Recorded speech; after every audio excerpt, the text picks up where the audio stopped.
வணக்கம். Wheezing asthma பிரச்சனை இன்றைக்கி சின்னவங்கலேருந்து பெரியவங்க வரைக்கும் நிறைய பேருக்கு இருக்குது. இந்த பிரச்சனையை எப்படி இதிலேருந்து நம்ம மீண்டு வருது அப்படின்றதுக்கு எளிமையான 3 யோக பயிற்சி பற்றி தான் இன்றைக்கி நம்ம பார்க்க போகிறோம். இந்த பிரச்சனை வீசிங் ஆஸ்துமா பிரச்சனை வரதுக்கு முக்கிய காரணம்னு வந்து பார்த்தோன்னா, இப்போ டஸ்ட் அலர்ஜி நமக்கு ஒத்துக்கலை அப்படின்னா அதை நம்ம கண்டுக்காமல் விட்டுறது. தொடர்ந்து அந்த டஸ்ட்லேயே நம்ம இருக்கும் போது இல்லைனா வேலை பார்த்துட்டு இருக்கும் போது இது கொஞ்சம் கொஞ்சமாக வீசிங்காகவும் அடுத்த ஸ்டேஜுக்கு போகிறதுக்கும் வாய்ப்பாக இருக்குது. பொல்யூஷனும் அதே போல் தான். இப்போ பைக்கில் போகும்போதாக இருக்கட்டும், இல்லைனா நடந்து போகும்போது அங்கே இருக்கக்கூடிய இண்டஸ்ட்ரியல் வேஸ்ட்லேருந்து வரக்கூடிய பொல்யூஷன், அங்கேருந்து ரோட்டில் இருக்கக்கூடிய டஸ்ட், இதனாலேயே வந்து இந்த வீசிங் மாதிரி ஸ்டார்ட் ஆகி நம்மளுக்கு அடுத்த ஸ்டேஜ் வரைக்கும் கொண்டு போகிறதுக்கு, ஆஸ்துமா வரைக்கும் கொண்டு போகிறதுக்கான வாய்ப்பு அதிகமாகவே இருக்குது. இப்போ கிளைமேட்டிக் கண்டிஷன் கோல்டு கண்ட்ரியில் நம்ம இருக்கும் போதும் நம்மளோட ப்ரீத் வந்து நல்லா கிளியர் ப்ரீத்தாக இருக்காது, டீப் ப்ரீத்தாக இருக்காது. இதனால் ஷார்ட் ப்ரீத்தாக இருக்கிறதுனாலையும் வீசிங் வர்றதுக்கான வாய்ப்பு அதிகமாகவே இருக்குது.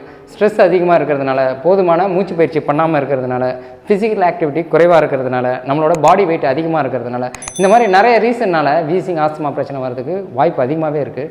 அதை எப்படி வந்து தினமும் ரெகுலர் ப்ராக்டிஸ் பண்ணுறதுனால கண்ட்ரோல் பண்ண முடியும், அதிலேருந்து எப்படி மீண்டு வர முடியும் அப்படின்றதுக்கு தான் இந்த பதிவு. வாங்க வீடியோக்குள்ளே போகலாம். பார்க்க போகிறது ஃபஸ்ட் எக்ஸசைஸ். கையை வந்து அப்படியே மேலே எடுத்துக்கோங்க. ஸோ ப்ரீத் இன் பண்ணும்போது லங்ஸ் நல்லா ஓப்பனாக இருக்கும். ஸோ எவ்வளோ முடியுதோ ப்ரீத் இன் பண்ணிவிட்டு அப்படியே ஸ்லோவாக பொசிஷனில் சேர் போஸ், இந்த பொசிஷனில் வந்து அப்படியே ஹோல்ட் பண்ணணும். இப்போ ஹோல்ட் பண்ணும்போது மூச்சை விட்டுக்கிட்டே இருக்காங்க. இப்போ என்ன ஆகுனா லங்கோட கெப்பாசிட்டி நல்லா இன்க்ரீஸ் ஆகும். ஸோ வைரஸ் இந்த மாதிரியான பிரச்சனை வரதுலேருந்து நம்ம பாதுகாக்கிறதுக்கு இந்த ஒரு பயிற்சியுமே ரொம்ப ஹெல்ப்ஃபுல்லாக இருக்கும். இப்போ வந்து ப்ரீத் அவுட்டில் வந்து ஒரு 10 செகண்ட்ஸ் ஹோல்ட் பண்ணிட்டாங்க. திருப்பி அதே போல் ப்ரீத் இன், மூச்சு இழுத்துக்கிட்டேன் ஒரு 10 செகண்ட்ஸ், அப்படியே ஸ்லோவாக வாங்க அந்த பொசிஷனில். இதில் முதுகு நேராக இருக்கணும். இந்த பொசிஷனில் அப்படியே ஹோல்ட் பண்ணும் போது மூச்சை விட்டுக்கிட்டே இருக்கணும். ஸோ திருப்பி பேக் டு பொசிஷன். இந்த மாதிரி ரிப்பீட்டடாக ஒரு 10 செட்ஸ் பண்ணணும். ஸோ பண்ணும்போது ஒரு நல்ல பெனிஃபிட்ஸ் இருக்கும் லங்ஸ் ஸ்ட்ரென்த்தன் ஆகிறதுக்கு. இப்போ பார்க்க போகிறது செகண்ட் எக்ஸசைஸ்.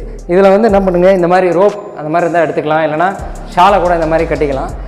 காலை இந்த மாதிரி வச்சுக்கோங்க. இந்த ரோப் வந்து நல்லா எவ்வளோ கீழே முடியுதோ அவ்வளோ கீழே போட்டுக்கோங்க.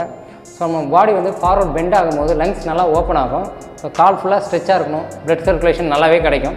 ஸோ கையை இப்படி கீழே ப்ளேஸ் பண்ணும்போது காலை இந்த மாதிரி அட்ஜஸ்ட் பண்ணிக்கோங்க. ப்ளேஸ் பண்ணும்போது எவ்வளோ தூரம் முடியுதோ அவ்வளோ ஸ்ட்ரெச் பண்ணிக்கோங்க.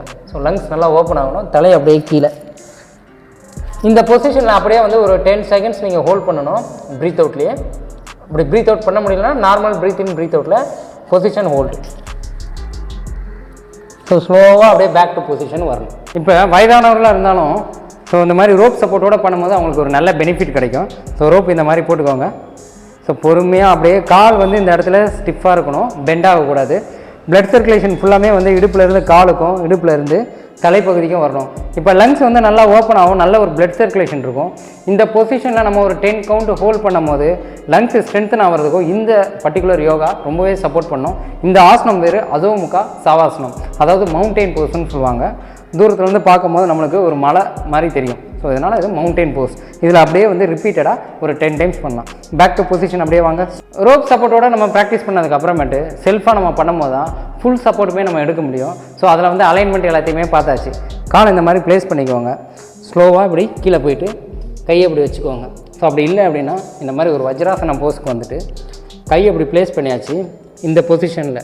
ஸோ கை இப்படி ப்ளேஸ் பண்ணிட்டீங்க இல்லையா, ஹிப்பில் வந்து ஒரு கான்சன்ட்ரேஷன் பண்ணி ஹிப்பை அப்படியே பொறுமையாக பின்னாடி கழிட்டிங்கன்னா ஸோ இந்த பொசிஷனுக்கு வந்துடலாம். தலையை அப்படியே கீழே, திருப்பி பேக் டு பொசிஷன். இந்த பொசிஷனில் ஒரு 10 செகண்ட்ஸ் நம்ம ஹோல்ட் பண்ணிவிட்டு கண்டினியூஸாக வந்து ஒரு 4 செட்ஸ் நம்ம ரெகுலராக பண்ணும்போது நல்ல ஒரு பிளட் சர்க்குலேஷனும் இருக்கும். லங்ஸ் ஸ்ட்ரென்தன் பண்ணுறதுக்கும் ரொம்ப ரொம்ப இம்பார்ட்டண்டான ஒரு யோக பயிற்சி தான் இந்த பயிற்சி. கண்டிப்பாக ட்ரை பண்ணுங்கள்.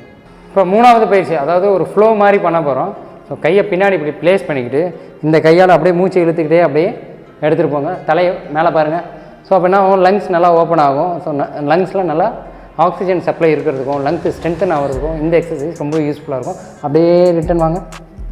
ஸோ கை இந்த பக்கம் வைங்க. அதே போல் மூச்சிலுங்க, ப்ரீத் இன். திருப்பி எப்படி போனோமோ அதே போல் பேக் டு பொசிஷன் வரணும். ஸோ இது வந்து வயதானவர்களாக இருந்தால் இந்த மாதிரியான பொசிஷனில் பண்ணால் போதும். நார்மலாக இருக்கணுன்றவங்க ஒரு ஃப்ளோவாக இதை கண்டினியூ பண்ணும்போது கையை அப்படி ஊனிக்கோங்க. ப்ரீத் இன், உடம்பு அப்படி லிஃப்ட் பண்ணுங்கள். ஸோ லங்ஸ் வந்து நல்ல ஒரு ஓப்பன் இருக்கும். அதே பொசிஷனில் ரிட்டன் வாங்க.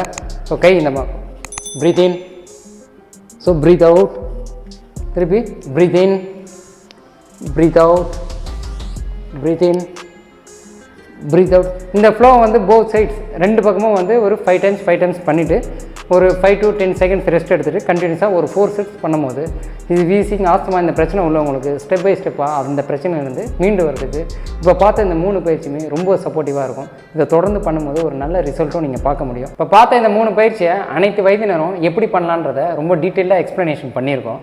ஸோ இந்த பயிற்சி நம்ம தொடர்ந்து பண்ணும்போது வீசிங் இல்லைனா டஸ்ட் அலர்ஜி, ஆஸ்துமா இந்த மாதிரியான பிரச்சனை இருக்கிறவங்க இதை தொடர்ந்து தினமும் பண்ணிட்டு வரும்போது ஒரு நல்ல ஒரு மாற்றத்தை பார்க்க முடியும். கண்டிப்பாக இந்த வீடியோ உங்களுக்கு பயனுள்ள வகையில் இருக்கும்னு நம்புகிறோம். இது போல் வீடியோக்களை தொடர்ந்து போட எங்களுக்கு சப்போர்ட் பண்ணுங்கள். நன்றி, வணக்கம்.